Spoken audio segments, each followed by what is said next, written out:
ദൈവതിരുനാമത്തിന് മഹത്വമുണ്ടായിരിക്കട്ടെ. അനുദിനമെന്ന നോമ്പ് കാല ചിന്തയിലേക്ക് ഏവർക്കും സ്വാഗതം.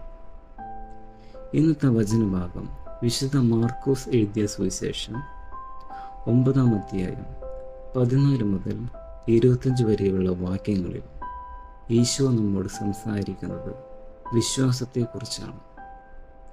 ഇതിൽ പ്രധാനമായും പറയുന്നത് പിശാച് ബാധിച്ച ബാലനെയും അവൻ്റെ പിതാവിനെയും കുറിച്ചാണ്. നമ്മുടെ ജീവിതത്തിൻ്റെ പല സാഹചര്യങ്ങളിലും കൈക്കൊള്ളാൻ കഴിയുന്ന ഒരു വചനഭാഗമാണ് ഇത്. അവിശ്വാസിയായിരുന്ന ആ പിതാവിനെ വിശ്വാസിയായി മാറുന്നത് വരെ നമുക്കത് കാണാൻ സാധിക്കും. വിശ്വസിക്കുന്നതിന് എല്ലാം സാധിക്കുമെന്നും കർത്താവ് നമ്മോട് അരുളി ചെയ്യുന്നു. നമ്മുടെ തെറ്റുകളും അവിശ്വാസങ്ങളും പരിഹരിച്ച് ജീവിക്കുവാനാണ് കർത്താവ് നമ്മോട് പറയുന്നത്. ഈ നോമ്പ് കാലത്ത് നമ്മുടെ വിശ്വാസം മുറുകെ പിടിച്ചുകൊണ്ട് വചനത്തോട് ചേർന്ന് ജീവിക്കുവാൻ നമ്മെ എല്ലാവരും ദൈവം സമൃദ്ധമായി അനുഗ്രഹിക്കട്ടെ. ആമേൻ.